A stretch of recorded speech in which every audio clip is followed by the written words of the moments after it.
My name is Farsane Tabataba-Vakili. I'm an assistant professor at TU Braunschweig. Previously, I was a postdoc here at LMU with an MCQST. And I want to tell you a little bit about this very exciting new 2D magnetic semiconductor, chromium sulfur bromide. So I've started in Braunschweig something like 8 months ago, and I've realized that people often don't really know where Braunschweig is, especially not outside of Germany. So nowadays I always include the slide in my talk, but of course with most of you guys being in Munich, hopefully you do know where it is. But so it is just right next to Hanover, or as we would say in Braunschweig, Hanover is right next to Braunschweig, and roughly equidistant between Berlin and Hamburg. And so it is home to the TU Braunschweig, which has some very beautiful old university buildings and also some, less beautiful old university buildings. And it also has a very beautiful old town. And it is also home to the PTB, the German Institute of Standards. And we have roughly 16,000 students, some 240 professors, and some 250,000 people in the city. So it's a good-sized city. So today I want to tell you a little bit about some layered semiconductors. And hopefully you're aware that at this point in the world we have really a plethora of these layered van der Waals crystals. So thousands of materials have been predicted by theorists, and hundreds can be grown by material chemists. And we have all sorts of types of materials. So of course, the most famous of them all is graphene, consisting of layered sheets of carbon, which is essentially a metal. And then we also have insulators, such as boron nitride, which is great as a gate dielectric or as a clean dielectric environment for some of the more sensitive materials. And we also have 2D semiconductors. The most well-known of these are the transition metal decocogenides, such as molybdenum disulfide or tungsten diselenide. And a more recent addition to this materials platform are 2D magnets, so materials that stay ferromagnetic down to the monolayer limit, for example, chromium triiodide. And then there are some materials that combine several of these properties. And so, for example, chromium sulfur bromide is both a semiconductor and an antiferromagnet. Most of you do not work with 2D materials, so let me tell you a little bit about how we can fabricate monolayers and heterostructures of these materials. So you've probably all heard of the Scotch tape exfoliation method. You take a small piece of a bulk crystal, and you take 2 pieces of tape. You put the crystal on the tape, you put the tapes together, take them apart, do this several times until you end up with something like this. And then this you put on your substrate, you peel it off, and with a certain probability, you'll have monolayers, bilayers, or whatever thickness of crystal you're looking for on this substrate. And then you do this for all of the different materials that you want in your heterostructure, and then you can just stack them together with the dry transfer method. So here we use a stamp with a PDMS droplet on the bottom of it, and then we can just pick up individual flakes with the stamp and stack them together, as is illustrated here, into any heterostructure that we want. All right, so, and in our group, we care about excitons in these 2D semiconductor. So excitons are Coulomb-correlated electron-hole pairs, which are more or less free to move within the crystal. And so in these 2D materials, so as we go from the bulk to the 2D, we have strongly reduced dielectric screening, and we have 2D confinement, and this results in really gigantic exciton binding energies in the order of hundreds of millielectron volts. This is illustrated here in a schematic absorption spectrum. So we have here the ground excitonic state and then an exciton-Rydberg series, like in a hydrogen atom. And so in these 2D semiconductors, the optical properties are really just dominated by these excitonic properties. And so let's talk about chromium sulfur bromide. So this material is, in my opinion, rather intriguing, as it is both a direct bandgap semiconductor that hosts excitons as well as a layered antiferromagnet. So let's have a quick look here at the band structure. The red dots are DFT plus GW.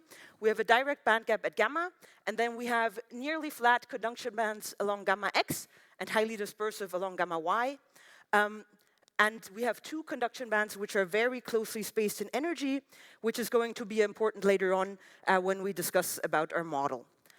So it's a layered A-type antiferromagnet, so this means that the monolayer is ferromagnetic, with the magnetic moment pointing along the in-plane B axis, and then the interlayer coupling is antiferromagnetic between the layers. And we have a magnetic easy axis along the in-plane B axis, and a magnetic hard axis along the out-of-plane C axis. And this material is stable in air, unlike most 2D magnets, so of course this makes sample fabrication and sample handling much easier than if you have to do everything in a glove box. So in this material, the excitons are correlated with the magnetic order. This was nicely shown in this work by Nathan Wilson and co-workers from a few years ago. So what we see here are photoluminescence maps, photon energy over magnetic field. And so if we apply a magnetic field now along the in-plane B axis, we observe a sudden jump in exciton energy here at a critical magnetic field as the magnetic order changes from in-plane antiferromagnetic to in-plane ferromagnetic. And if we apply a magnetic field along the out-of-plane C-axis, we observe this parabolic energy shift due to a gradual spin canting from in-plane antiferromagnetic to out-of-plane ferromagnetic. And so this means that these metamagnetic transitions can be quite easily detected by optical spectroscopy. And this is nice when all you know how to do is optical spectroscopy.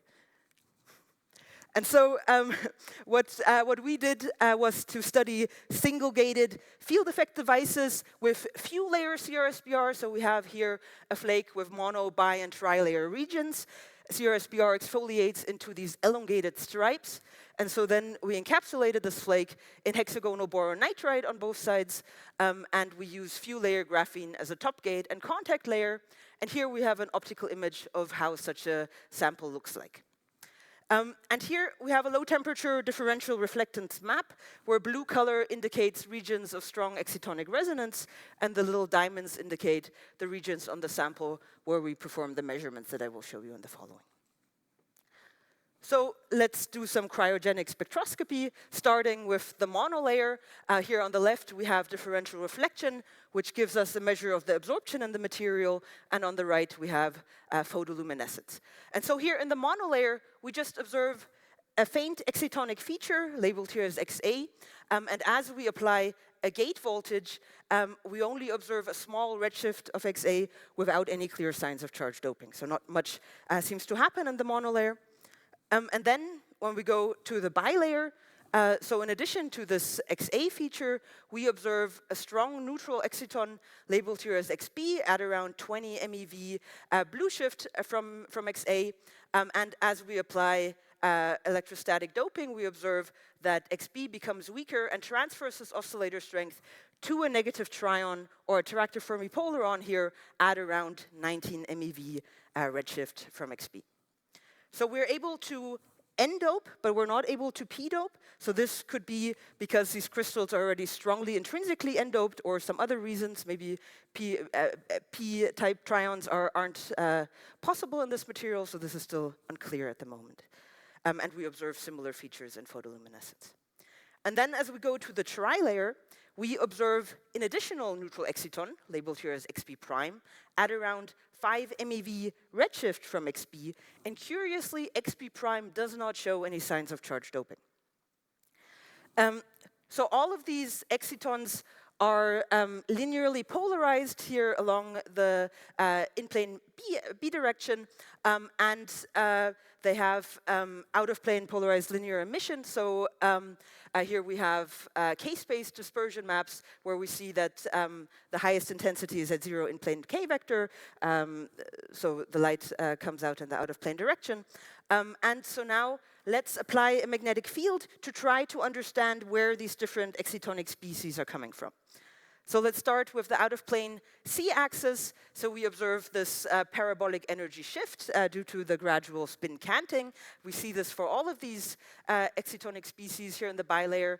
And we're able to model this by taking intra- and interlayer exciton coupling into account, which is mediated by hole tunneling. I will explain the model in a bit more detail in a couple of slides. But first, let's have a look at what happens in the tri-layer. So here, this additional neutral exciton, XB prime, shows a factor 2 in curvature, and this we're also able to capture in this model. So let's have a closer look at this model. So we believe that XA and XB are two distinct intralayer exciton species formed with these two conduction bands, so XA with the lower energy C1 conduction band and XB with the higher energy C2 conduction band. And then as we apply a magnetic field, XA and XB start to be able to couple to their interlayer exciton counterparts, XAA and XIB, via hole tunneling, which becomes allowed as the spin cants, because in the antiferromagnet, the interaction between the two layers is forbidden. And so this is described in these two blocks here in our Hamiltonians with here this SB coupling term. And then as we apply electrostatic doping, we form XB trion. So we have here the B exciton with an additional electron in the lower energy C1 conduction band, which is where we believe our Fermi sea lies. So these are intralayer trions. And the equivalent of that of XA is then Pauli forbidden because we cannot have two bound charges in C1 due to the spin polarization, and we don't see any XA trions, so this would be consistent. And then in the trilayer, we believe that this additional neutral exciton XB prime stems exclusively from the middle layer, which shows an energy shift because this layer is now sees a different dielectric environment. It is surrounded by two layers of CrSBr, while the outer layers have HBN on one side. So this gives us the 5 MeV energy shift. And then the factor 2 in curvature in magnetic field, we believe, stems from this exciton now being able to couple to two adjacent interlayer excitons, while the exciton in the outer layer is only able to couple to one exciton. So this gives the factor 2 described here in this block, the middle block here in this trilayer Hamiltonian. And so curiously, we're not able to dope XB prime, so it seems like we're only able to dope the outer layers. So this is something we don't fully understand yet, but so it seems like there's some band structure renormalization happening, and in the middle layer, maybe this lower energy conduction band shifts to higher energy or something, so that we're not actually able to dope it.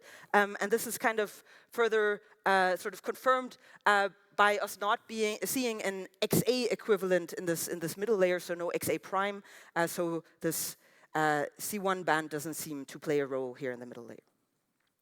So and then, and this is a bit of a summary of this model. So here we have our energy eigenvalues, which come out of the Hamiltonians from the previous slide, and they're plotted here. And as you saw before, they are in very good agreement with our experimental data, so this is nice. And then in a follow-up theory study by our collaborators Marina and Misha, they had a closer look at the CrSBr bilayer, and they had a look at which excitons and trions are kind of feasible and what their binding energies are. So here we're looking at a direct interlayer exciton, which on the previous slide we called XB, and an indirect interlayer exciton, XI. And at 3 different types of trions that can emerge. So this trion, intralayer trion, where all the particles are within the same layer. This is the one that we believe to see in the experiment. And then 2 types of interlayer trions, where either the electrons, both electrons are in the same layer, or the 2 electrons are in opposite layers. And so they looked at the energetics of this, and so here, starting from the direct exciton with a small binding energy, we have this one indirect exciton, and then we have trion, and then the direct trion with a larger binding energy, and then the indirect exciton is at a higher energy, and then we have the other indirect trion slightly below it. And so looking at the exciton and trion binding energies as a function of interlayer distance, we see that, so here at a interlayer distance that is physically feasible, so this is 0.8 nanometers, we get an exciton binding energy in the order of 200 MeV, which sounds quite reasonable for the direct exciton. And then the indirect exciton is more around 60 MeV. So this is already, the indirect exciton is less likely that you see it in experiment, and also we do not observe it so far. And then regarding the tryons, so the direct tryon has a binding energy of around 20 MeV, which is what we saw in experiment. So this is a clear confirmation that this is the tryon that we are seeing.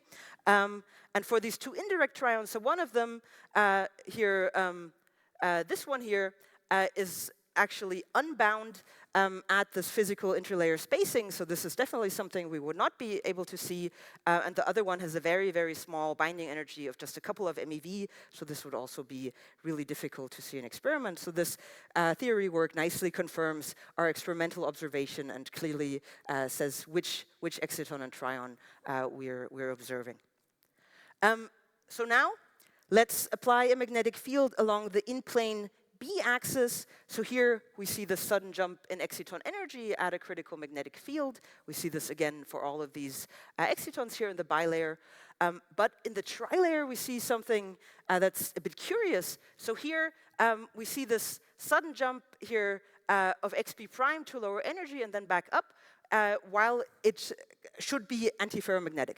And so what we believe happens here is that as we transition from one antiferromagnetic order to the other, we go through an intermediate state where we have two adjacent layers with ferromagnetic order and two adjacent layers with antiferromagnetic order. So we have a kind of layer by layer spin flip occurring in this material, and this causes a jump here in xp prime. So let's have a closer look at this by looking at the spin lattice energy.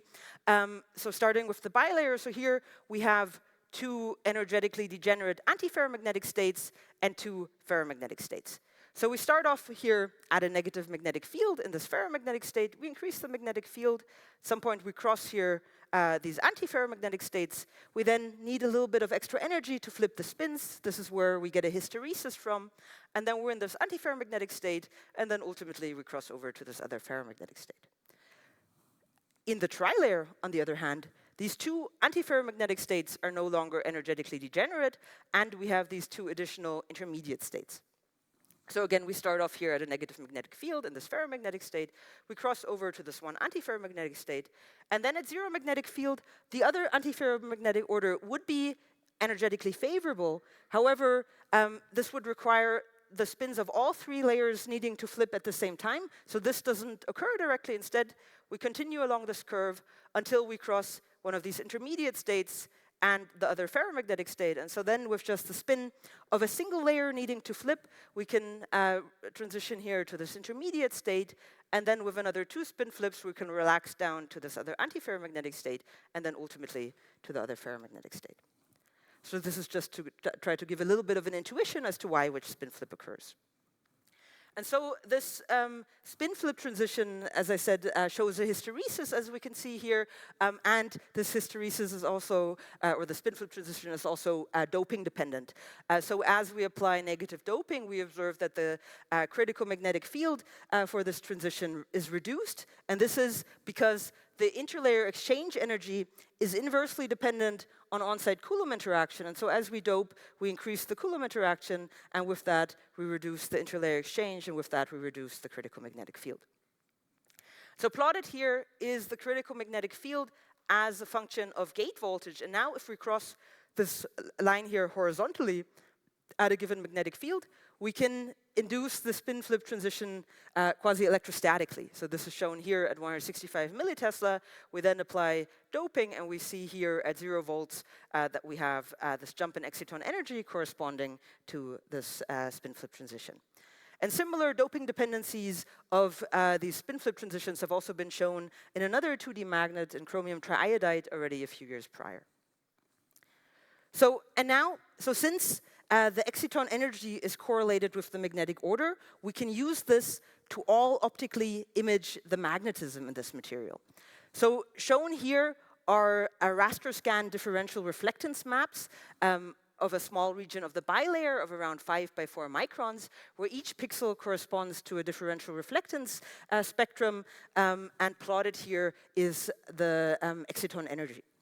So purple color represents the exciton energy in its antiferromagnetic state, and orange color in its ferromagnetic state.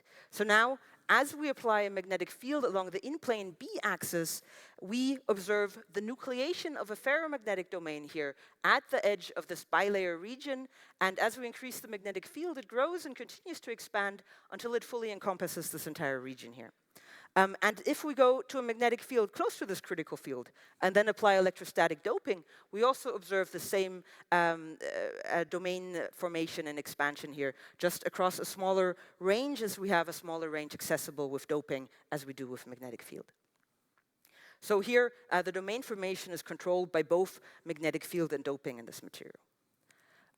Let's have a look at another sample region. So here we have adjacent trilayer and bilayer regions, and in the trilayer, we're monitoring the energy of XP prime, and we're looking at the transition from antiferromagnetic to intermediate state. And here, this dotted line is our graphene contact. So to the left of that, we have an additional layer of graphene. And so what we see here is that this intermediate state in the trilayer ends up nucleating at the edge of this graphene contact, probably due to disorder in the system.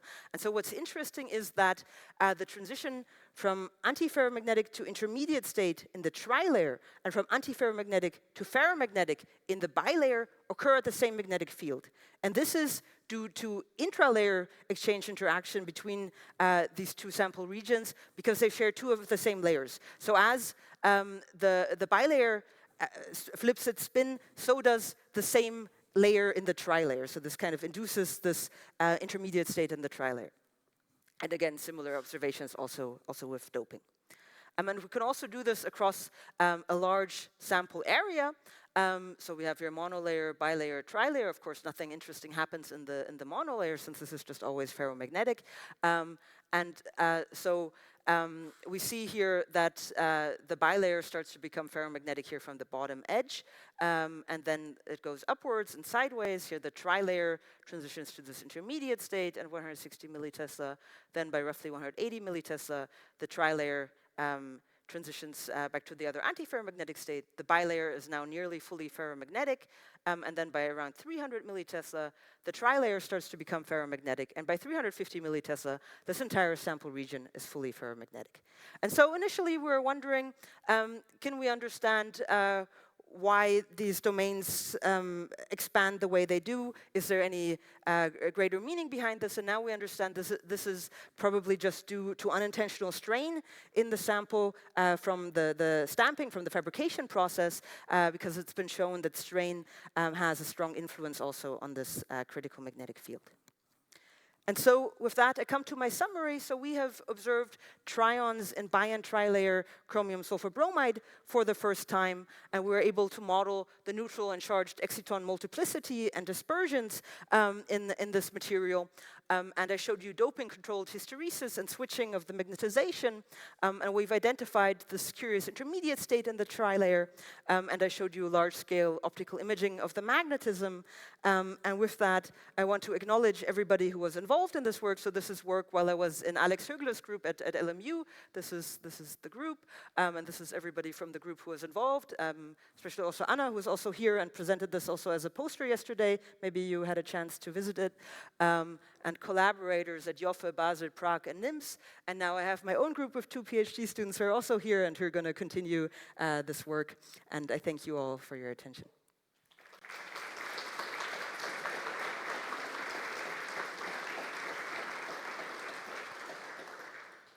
Okay, thank you, Farsane, for that very interesting talk. Do we have questions from the audience? Yes. No, you just... Yeah. I want to know, so there are actually not that many good methods to image antiferromagnetic domains. So you showed the contrast between ferromagnetic and antiferromagnetic. Yeah. But there are also antiferromagnetic domains probably associated with orientation of the spin in the 2D plane, and also whether the upper layer is blue and the other one is red, I guess. Yeah. So is there some way to use your method to image antiferromagnetic domains? So, I mean, in this case, it's a very indirect way to measure the magnetism, right? Just by how it influences the exciton energy. In this case, because here we're just looking at the spin flip transition, which is rather abrupt, right? So here we can only distinguish between parallel and anti-parallel spins. But in principle, so because when we, let me go back to the magnetic field along the z-axis. So here, in principle, because we, so when we observe this, the spin canting, in principle, just by closely measuring the exciton energy between here and here, we could say, okay, the spins are now canted like this, or they're parallel, right? But so at least doing the same imaging with an out-of-plane magnetic field, we didn't see anything because it's just kind of happening everywhere, more or less at the same time, at the same magnetic field. So we weren't able to distinguish between any domains forming in that direction. I see. Okay, thank you. Okay. Any more questions? I think there were. Yeah. Yeah, you said that you suspect that you cannot dope like the intermediate layers. Is there any way to probe that except for finding out where the excitons live and study the charging behavior? So what we've done now in the meantime, I didn't show this here, is to look at more layers, like 4, 5, and 6 layers, and there we also don't see any doping of the excitons stemming from the middle layer, so this at least further confirms this. But yeah, to further try to understand why exactly this is the case, we've not really come up with anything smart yet. And of course, we can try to just dope further, and then maybe at some point, you know, if you raise the Fermi level high enough, you should be able to dope wood. But metaphorically speaking. But so we've not figured out a smart way to do this. Also, whether like it's possible to p-dope, right? We've not been able to get there, but that doesn't mean that it's not possible.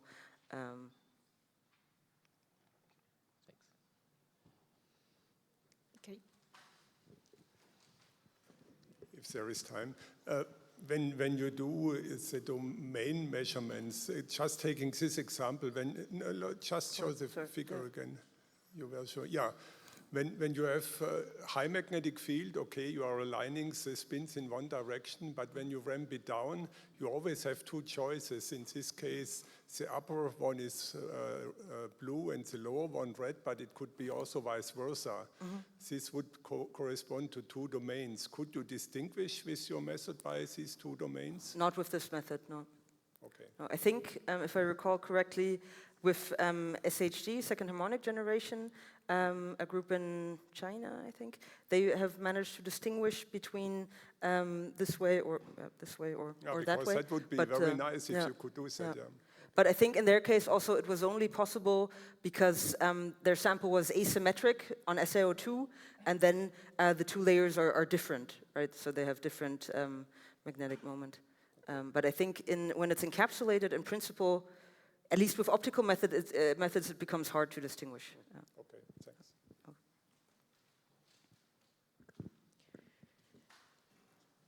Okay.